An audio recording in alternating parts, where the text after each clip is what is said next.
Hello friends, welcome to our channel মাধ্যমিক math class 10। আমরা অঙ্কের পাশাপাশি ইংরেজির চ্যাপ্টারগুলো কমপ্লিট এবং বর্তমানে আমরা ভার্ব নিয়ে আলোচনা করছি।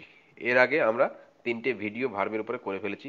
আশা করি তোমরা সেইগুলো দেখেছো এবং দেখে বুঝতে পেরেছো। ঠিক আছে? আচ্ছা, যদি না দেখে থাকো তাহলে অবশ্যই আগের ভিডিওগুলো দেখে তারপরে এই ভিডিওটা দেখার আমি তোমাদেরকে রিকোয়েস্ট করব। মনে করে দেখো, যদি তোমরা দেখে থাকো তাহলে আমরা এর আগে পর্যন্ত সিম্পল পাস্ট, সিম্পল প্রেজেন্ট এবং সিম্পল ফিউচারে টু বি এবং টু হ্যাভ এই ভার্বের ব্যবহারগুলো দেখেছিলাম।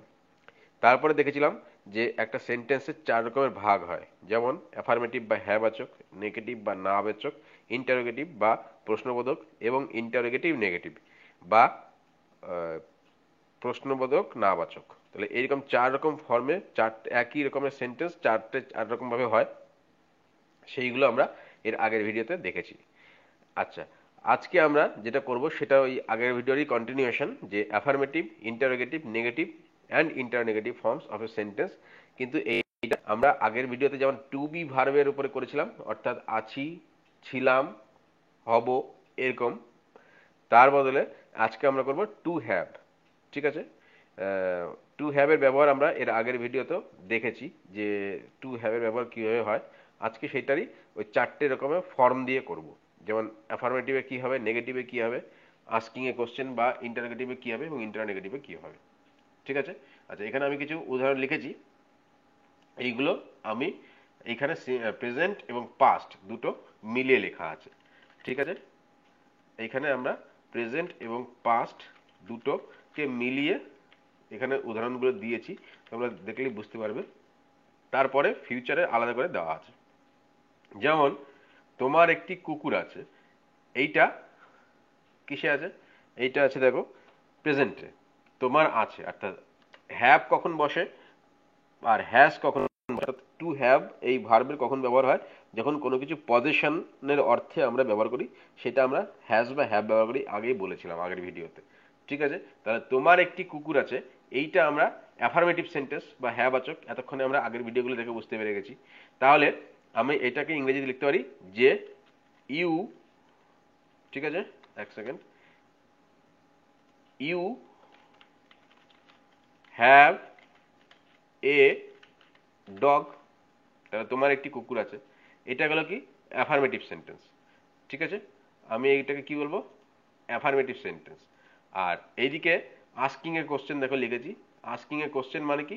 আমি কোশ্চেন করছি। ঠিক আছে? তাহলে এইখানে আমি কি লিখবো? যে তোমার কি একটি কুকুর আছে? তাহলে এটা কিছুই না, হ্যাভটা আগে চলে আসবে। Have you a dog.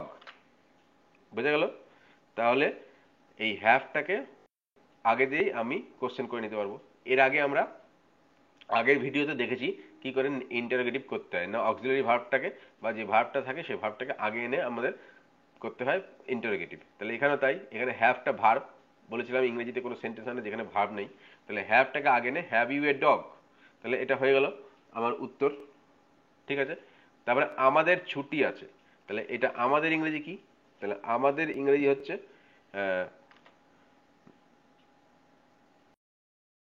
তাহলে আমাদের উই হ্যাভ এ লিভ। ছুটি ইংরেজি উই হ্যাভ এ লিভ। তাহলে এটা হয়ে গেল কি আমার অ্যাফার্মেটিভ। ঠিক আছে? বা স্টেটিং এ ফ্যাক্ট বা স্টেটমেন্ট। আচ্ছা, এবার আমাদের কি ছুটি আছে? তাহলে এটা ইংরেজি কি হবে?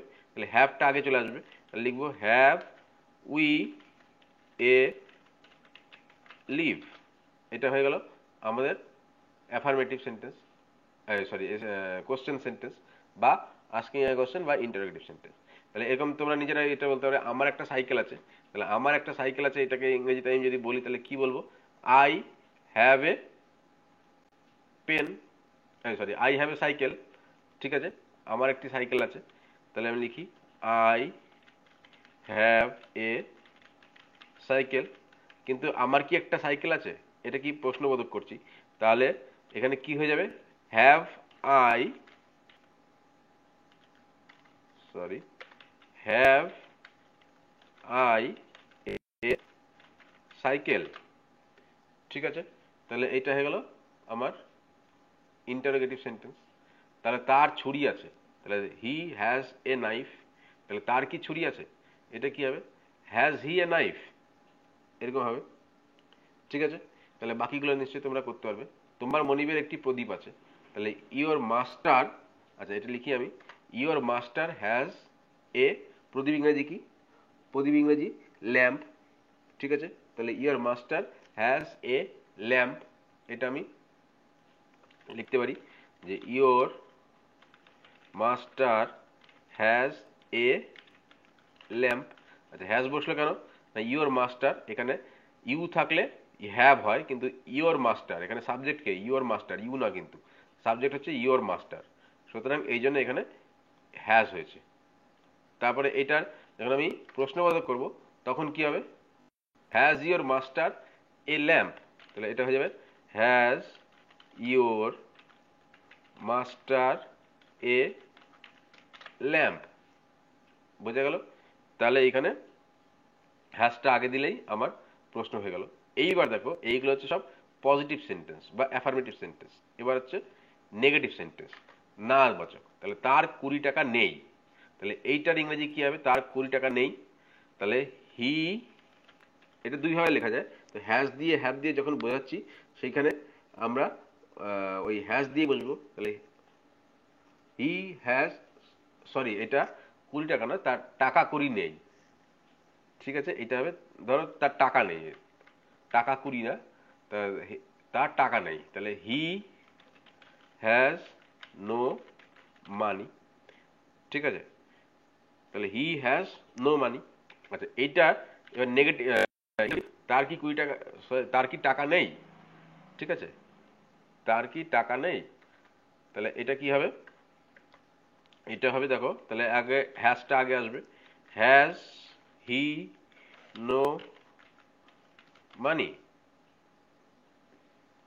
হ্যাজ হি নো মানি, তার কি টাকা নেই। তাহলে এবার বলছে আমাদের কোনো চাকরানি নেই, তাহলে আমাদের ইংরেজি কি, উই, তাহলে we have no, we have no maid servant. ঠিক আছে, চাকরানি ইংরেজি মেড সার্ভেন্ট। ঠিক আছে, তাহলে উই হ্যাভ নো মেড, বা শুধু মেড সার্ভেন্ট লিখতে পারো। ঠিক আছে, মেড সার্ভেন্ট। ঠিক আছে, আচ্ছা আমাদের কি কোনো চাকরানি নেই, তাহলে এটা কি হবে, আমাদের কি কোনো চাকরানি নেই, তাহলে হ্যাভ অক্সিলারি ভার্বটা, have we no maid servant. ঠিক আছে, তাহলে have we no maid servant, এটা হয়ে গেল আমাদের কি কোনো চাকরানি নেই। এই হবে, তাহলে আমরা কোশ্চেন করব কি করে, না অক্সিলারি ভার্বটাকে বা হ্যাভ বা হ্যাজটাকে এখানে আমাদের আগে এনে আমাদের কোশ্চেন করতে হবে। তাহলে বোঝা গেল এইভাবে আমাদেরকে কোশ্চেন করতে হয়। আচ্ছা রামের 3টি ছাতা ছিল, এইবার দেখো এইগুলো সব প্রেজেন্ট টেন্সে গেল, তাই না, সব প্রেজেন্ট টেন্সের উপরে আছে, প্রেজেন্ট টেন্সের অ্যাফার্মেটিভ, প্রেজেন্ট টেন্সের ইন্টারোগেটিভ, প্রেজেন্ট টেন্সের নেগেটিভ, প্রেজেন্ট টেন্সের ইন্টারোগেটিভ। এইবার দেখো সব ছিল দিয়ে, তাহলে ছিল দিয়ে কি হয় সেটা আগের ভিডিওগুলোতে তোমরা দেখলেই বুঝতে পারবে। তাহলে ছিল দিয়ে আমি বলেছিলাম কি হয়, তাহলে রামের 3টি ছাতা ছিল, তাহলে রাম হ্যাড 3 আমব্রেলাস। ঠিক আছে, রাম হ্যাড 3 আমব্রেলাস, তাহলে রামের কি 3টি ছাতা ছাতা ছিল, এবার প্রশ্ন, তাহলে রামের কি 3টি ছাতা ছিল, মানে ইন্টারোগেটিভ সেন্টেন্স, তাহলে কি হবে একই রকম সিস্টেম, তাহলে হ্যাড হ্যাড রাম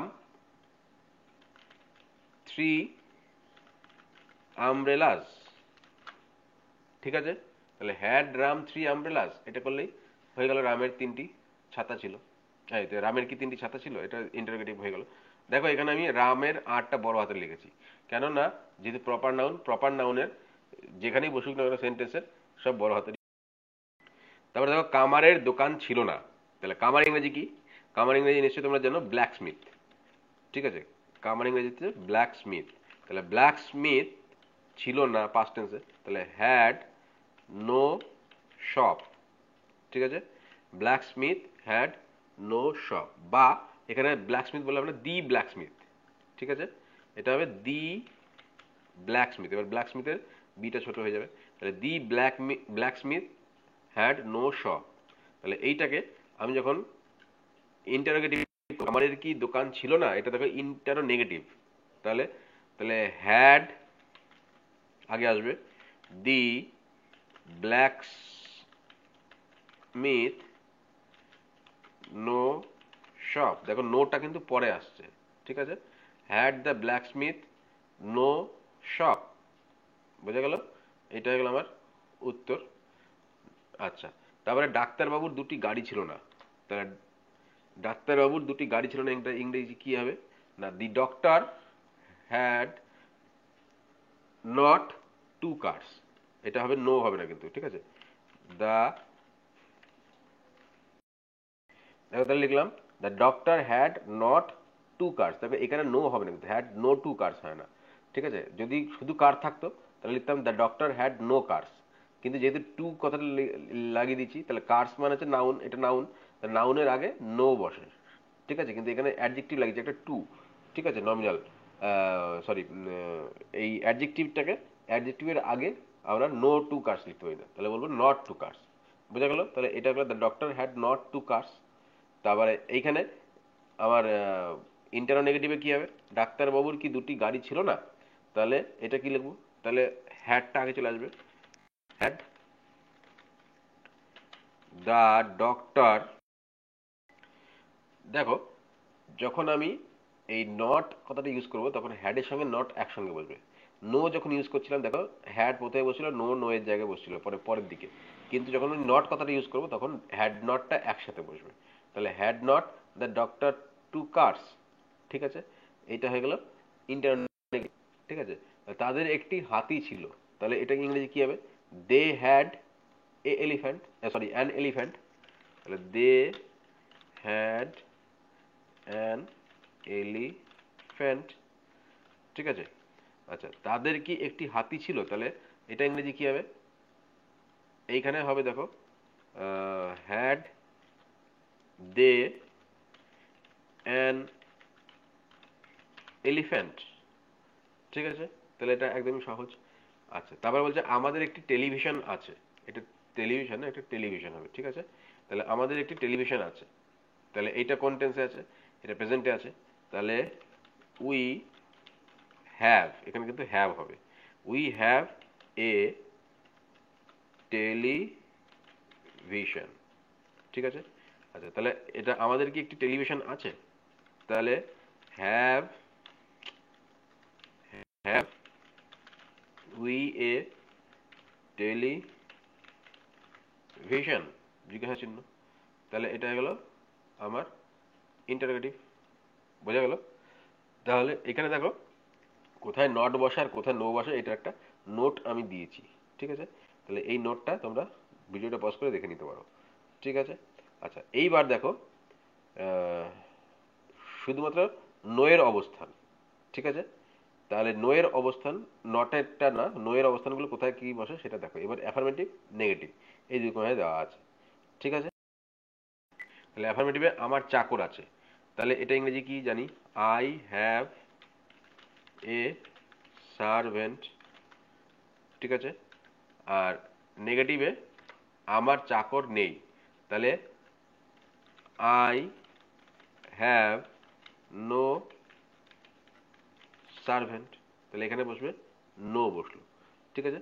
তারপরে দেখো আমাদের বাগান আছে, তাহলে এটা ইংরেজি কি হবে, উই হ্যাভ এ গার্ডেন, তাহলে আমরা লিখবো কি, উই হ্যাভ এ গার্ডেন। আচ্ছা, আমাদের বাগান নেই, তাহলে এটা তোমরা নিশ্চয়ই বলতে পারবে, উই হ্যাভ নো গার্ডেন, তাহলে উই হ্যাভ নো গার্ডেন, ঠিক আছে। তারপরে তোমাদের জামা কাপড় আছে, তাহলে ইউ হ্যাভ, কি লিখবো জামা কাপড়, ক্লোথস, তাহলে ইউ হ্যাভ ক্লোথস, আমাদের ইংরেজিতে হবে ইউ হ্যাভ ক্লোথস, মানে কি তোমাদের জামা কাপড় আছে। আর তোমাদের জামা কাপড় নেই, ইংরেজিতে কি হবে, ইউ হ্যাভ নো ক্লোথস, ঠিক আছে।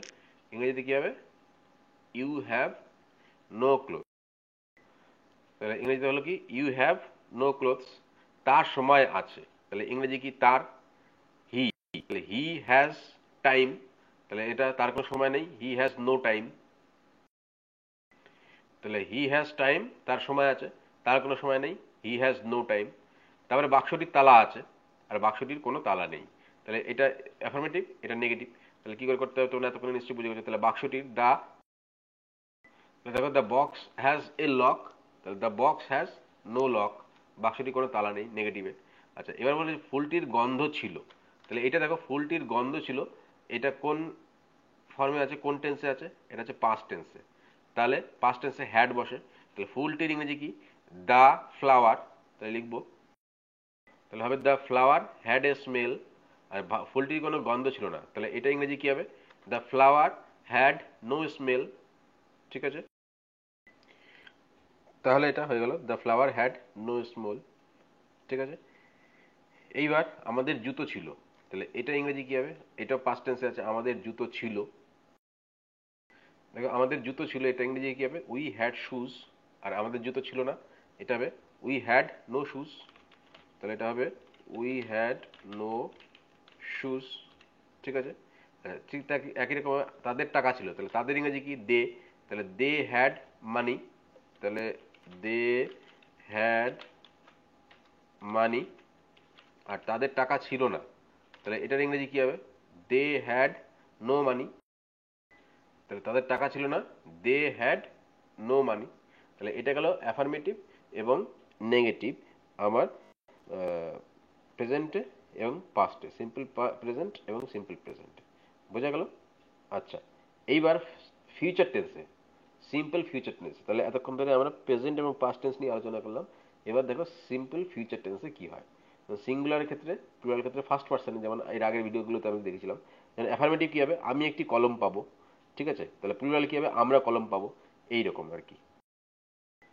আচ্ছা, এই টু হ্যাভ এ ফিউচারে কি কি বসে এটা আমরা আগেই দেখেছি। শ্যাল হ্যাভ বসে, আর কি কি বসে, উইল হ্যাভ। এবার কোথায় কোনটা বসে সেটা আমরা দেখেছি আগের ভিডিওতে। ঠিক আছে, যেখানে আমরা হ্যাভ ভার্বের ইউজ দেখেছিলাম।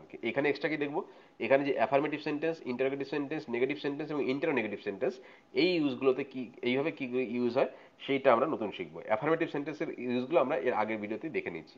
তাহলে আমি একটি কলম পাবো, তাহলে এটা ইংরেজিতে কি লিখবো আমি, এটা দেখো ইংরেজি হবে I shall have a pen. ঠিক আছে, আর আমরা কলম পাবো, তাহলে আমরা কলম পাবো, এটা ইংরেজি কি হবে, we shall have a pen. তাহলে we shall have a pen, এটা হবে প্লুরালের ক্ষেত্রে। ঠিক আছে, আচ্ছা, তাহলে এবার নেগেটিভ ইন্টারোগেটিভ কি হবে, আমি কি একটি কলম পাবো, এটা আগেরটা তো গেলে অ্যাফার্মেটিভ। তাহলে আমি কি একটি কলম পাবো, এটা কি হবে, তাহলে এটা জাস্ট কিছুই না, শ্যালটা আগে আসবে। তাহলে shall I have a pen, এটা হয়ে যাবে আমার ইংরেজিতে shall I have a pen. তাহলে shall I have a pen, এটা হয়ে গেল কি, দেখো শ্যালটা আগে আসবে, শুধু শ্যাল হ্যাভ একসঙ্গে বসলে শ্যালটা আগে আসবে, হ্যাভটা কিন্তু পরে থাকবে। তাহলে shall I have a pen, এটা হয়ে গেল আমার ইন্টারোগেটিভ। তাহলে আমরা কি কলম পাবো, এখানে একটা জিজ্ঞাসা চিহ্ন, আমরা কি কলম পাবো, এটা ইংরেজিতে এটা হয়ে যাবে shall we have a pen. তাহলে এটা ইংরেজিতে লিখবো shall we have a pen. বোঝা গেল? আচ্ছা, তাহলে আমি একটি কলম পাবো না, এটা হচ্ছে নেগেটিভ। তাহলে সিঙ্গুলারের নেগেটিভ, আমি একটি কলম পাবো না, এটা কি হবে, এটা হবে দেখো I will not have a pen, আমি একটি কলম পাবো না, I will not have a pen. আচ্ছা, আর আমরা কলম পাবো না, এটাকে ইংরেজিতে কি বলবো, আমরা কলম পাবো না। আমরা কলম পাবো নাটা হয়ে যাবে তাহলে আই এর বদলে উইল, উই। আচ্ছা, I will not have a pen, এটা বলা থেকে I shall not have a pen বলবো। ঠিক আছে, I shall not have a pen. ঠিক আছে, আর আমরা কলম পাবো না, তাহলে we shall not have a pen. বোঝা গেল? এটা ইংরেজিতে হবে কি, যে we shall not have a pen. ঠিক আছে, এটা হয়ে গেল আমার ইংরেজিতে। আচ্ছা, এবার ইন্টারোনেগেটিভ, ইন্টারোনেগেটিভের ক্ষেত্রে আমি কি একটি কলম পাবো না, তাহলে shall I not have a pen. দেখো এটা হবে কি, shall I not have a pen. ঠিক আছে, আমি কি একটি কলম পাবো না? আর আমরা কি কলম পাবো না, এটা কি হবে? এটা একদম সহজ, shall we not have a pen. তাহলে এটা তোমরা নিজেরাই লিখতে পারবে, shall we not have a pen. ঠিক আছে। আচ্ছা, এবার সেকেন্ড পার্সন, এটা গেলো আমি আমরা দিয়ে ফার্স্ট পার্সন, এতক্ষণে তোমরা নিশ্চয়ই শিখে গেছো। এবার সেকেন্ড পার্সনে তাই সিঙ্গুলার একটা, প্লুরাল একটা। সিঙ্গুলার ক্ষেত্রে অ্যাফার্মেটিভ, ইন্টারোগেটিভ, নেগেটিভ, ইন্টারোনেগেটিভ। আচ্ছা, প্লুরালের ক্ষেত্রেও তাই, অ্যাফার্মেটিভ, ইন্টারোগেটিভ, নেগেটিভ এবং ইন্টারোনেগেটিভ। আচ্ছা, এবার আমি একটা করে দেবো আগেকার মতো, এইটার মতো তোমরা নিজেরাই বাকিগুলো করবে। তাহলে তুমি একটি কলম পাবে। তাহলে এটা ইংরেজিতে কি হবে? এটা হবে, দেখো, you will have a pen. এটা হয়ে গেল তুমি একটি কলম পাবে। আচ্ছা, প্লুরালে দেখো, তুমি ইংরেজিও যা, তোমরা ইংরেজিও তাই। তাহলে তোমরা ইংরেজিও ইউ হবে। তাহলে you will have a pen. ঠিক আছে। আচ্ছা, কোথায় এতক্ষণ উইল হ্যাভ এবং শ্যাল হ্যাভ হয় সেটা তোমরা আগের ভিডিওতেই শিখে এসছো। ঠিক আছে, এখানে এক্সট্রা কি শিখছি, এখানে আমরা ইন্টারোগেটিভ, নেগেটিভ এবং ইন্টারোনেগেটিভ এই ইউজগুলো শিখছি। তাহলে তুমি কি একটি কলম পাবে, এটা নিশ্চয়ই তুমি বলতে পারবে এখন আগেরগুলোর অনুসরণে, যে will you have a pen. এটা ইংরেজিতে হবে কি, will you have a pen. আর তোমরা কি একটি কলম পাবে, তাহলে একই, will you have a pen. তাহলে বাকিগুলো তোমরা করতে হবে। তুমি একটি কলম পাবে না, you will not have a pen. আগে যেমন এই যে এইভাবে এটা যেমন করেছিলাম। ঠিক আছে, এখানে আই শ্যাল বসছিল, এখানে ইউ উইল বসবে, ব্যাস। আর কোনো পার্থক্য নেই। এবার দেখো থার্ড পার্সনে কি বলছে, সে একটি কলম পাবে। তাহলে সে একটি কলম পাবে, এটাও আমি একটা করে দেবো, বাকিটা তোমরা নিজেরা করতে পারবে। তো সে ইংরেজি হি বা শি লিখতে পারো। তাহলে he will have a sorry have a pen. তাহলে সে একটি কলম পাবে, he will have a pen. আর তারা কলম পাবে, বা তারা একটি কলম পাবে। ধরো তারা একটি কলম পাবে, আছে এটা, they will have a pen. They will have a pen. ঠিক আছে, they will have a pen. আচ্ছা, এবার সে কি একটি কলম পাবে, তাহলে will he have a pen. তারা কি কলম পাবে, will they have a pen. সে একটি পেন পাবে না, এখানে কলম বা পেন আছে এখানে। ঠিক আছে, এখানে লেখা পড়েনি আর কি। তাহলে he will not have a pen. এইভাবে তোমরা বাকিটা করতে পারবে। ঠিক আছে, তাহলে নিশ্চয়ই তোমরা এটুকু বুঝে গেলে যে কি করে করতে হবে। ঠিক আছে। আচ্ছা, এইবার আসে এক্সারসাইজ। তাহলে এক্সারসাইজ করার আগে আমি একটু কি কি পড়লাম আজকে আমরা সেটা আরেকবার রিক্যাপ করে নিই। ঠিক আছে, তাহলে আমরা আজকে পড়েছি, দেখো, টু হ্যাভ এই ভার্বটার আমরা সিম্পল প্রেজেন্টে, তাই তো, সিম্পল প্রেজেন্টে, simple simple present, simple past এবং সিম্পল ফিউচার, এই চারটে ফর্ম শিখেছি। একটা হচ্ছে অ্যাফার্মেটিভ, একটা হচ্ছে ইন্টারোগেটিভ, একটা হচ্ছে নেগেটিভ এবং একটা হচ্ছে ইন্টারোনেগেটিভ। তাহলে আমরা এই টু হ্যাভ ভার্বের সিম্পল প্রেজেন্টে অ্যাফার্মেটিভ কী হয়, ইন্টারোগেটিভ কী হয়, নেগেটিভ কী হয়, ইন্টারোনেগেটিভ কী হয়, সেটা আমরা শিখেছি, তাই তো। আর সিম্পল পাস্টেও অ্যাফার্মেটিভ কী হয়, ইন্টারোগেটিভ কী হয়, নেগেটিভ কী হয়, ইন্টারোনেগেটিভ কী হয়, সেগুলো শিখেছি। সিম্পল ফিউচারে এখন দেখলাম যে অ্যাফার্মেটিভে কী হয়, ইন্টারোগেটিভে কী হয়, নেগেটিভে কী হয়, ইন্টারোনেগেটিভে কী হয়। তাহলে এইটুকু আমরা আজকে আমাদের পড়াশোনা কমপ্লিট করলাম। এইবার তোমাদের জন্য কিছু এক্সারসাইজ আছে প্রতিবারের মতো, ট্রান্সলেট ইন্টু ইংলিশ। তাহলে তোমরা এই ট্রান্সলেটগুলো ভিডিওটাকে পজ করে আগে খাতায় লিখে রাখো, দিয়ে তারপরে নিজেরা করার চেষ্টা করো। দেখো তোমরা একটি বই পাবে, এটা ফিউচারে আছে। তাহলে ইউ উইল হ্যাভ এ বুক। তাহলে এইটুকু তোমরা নিশ্চয়ই এতক্ষণে নিজেরাই করতে পারবে।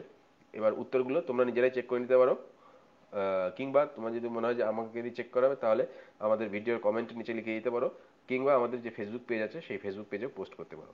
তাহলে আজ এই ভিডিওতে এই পর্যন্তই আমরা শিখলাম। ঠিক আছে, পরের ভিডিওতে আবার নতুন জিনিস, এই ভার্বেরই কন্টিনিউশন চলবে। ঠিক আছে, তো আশা করি তোমাদের ভিডিওটা ভালো লেগেছে। যদি ভিডিওটা ভালো লেগে থাকে এবং তোমাদের যদি উপকারী লেগে থাকে, তাহলে আমাদের ভিডিওগুলোকে লাইক করো এবং শেয়ার করো। বন্ধু বান্ধবকে জানাও যে এরকম তোমাদের সাহায্যের জন্য এরকম ভিডিও দেওয়া হচ্ছে, এবং আমাদের চ্যানেলটিকে অবশ্যই সাবস্ক্রাইব করো। ঠিক আছে, তোমাদের সঙ্গে আবার পরের ভিডিওতে দেখা হবে। ধন্যবাদ।